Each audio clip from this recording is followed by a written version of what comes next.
Hello friends, જય યોગેશ્વર, જય માતાજી. કેમ છો બધા મજામાં? તો આજે જો આપણે રવાના પમ બનાવવાના છીએ, તો તેના માટે મેં જો અહીંયા 1 વાટકી રવો લીધો છે, 1 વાટકી દહીં. તો ચાલો આપણે પહેલા એનું બેટર તૈયાર કરી લઈએ.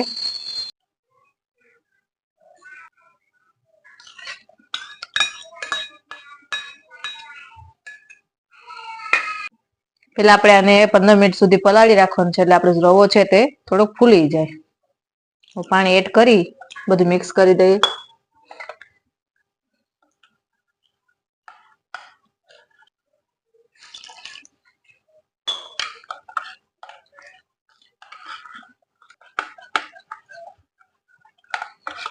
પંદર મિનિટ સુધી આપણે એને રેસ્ટ આપવાનો છે. ત્યારબાદ આપણે જે શાકભાજી નાખવા હોય તે નાખી અને આપણે અપમ બનાવશું.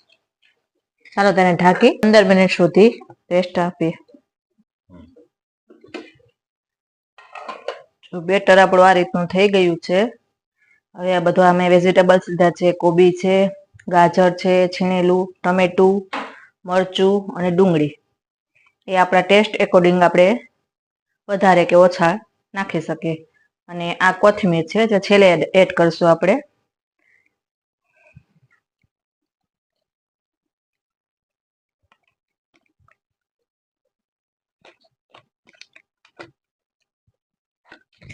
બેકિંગ સોડા 1 ચમચી આપણે નાખી દઈએ, અડધી ચમચી. અને સ્વાદ અનુસાર નમક આપણે એડ કર્યું જ નથી. બધું સરસ એક મિક્સ કરી દઈએ એક સરખું.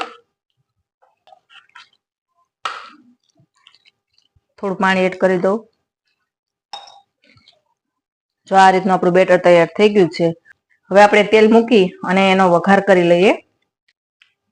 વઘારિયામાં મેં 3 ચમચી તેલ લીધું છે. હવે આપણે આ રાઈ 2 ચમચી જેટલી રાઈ એડ કરી દઈએ. રાઈ તતડાઈ જાય 1 ચમચી જીરું અને આપણો મીઠો લીમડો 10-15 પાન નાખી અને આપણે હવે આમાં એડ કરી દઈએ.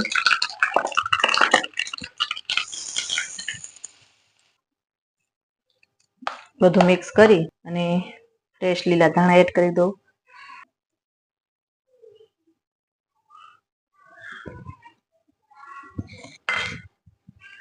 આપણે બેટરને બધું વ્યવસ્થિત રીતે મિક્સ કરી દઈએ. ચાલો, તૈયાર થઈ ગયું આપણું બેટર. અપમ માટેની આપણે પેન લઈ લીધી છે. તો બધામાં તેલથી ગ્રીસ કરી લઈએ.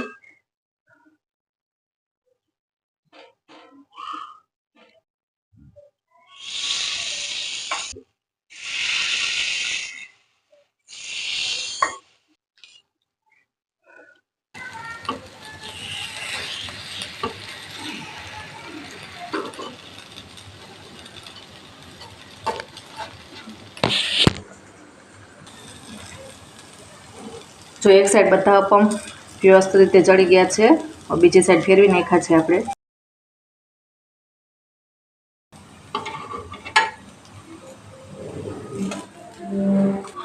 જો સરસ મજાના આપણા રવાના અપમ બનીને તૈયાર થઈ ગયા. જો આ કેવો મસ્ત બન્યો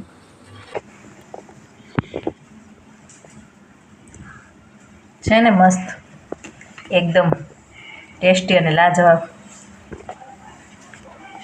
ચાલો તો એન્જોય કરીએ આપણા અપમ.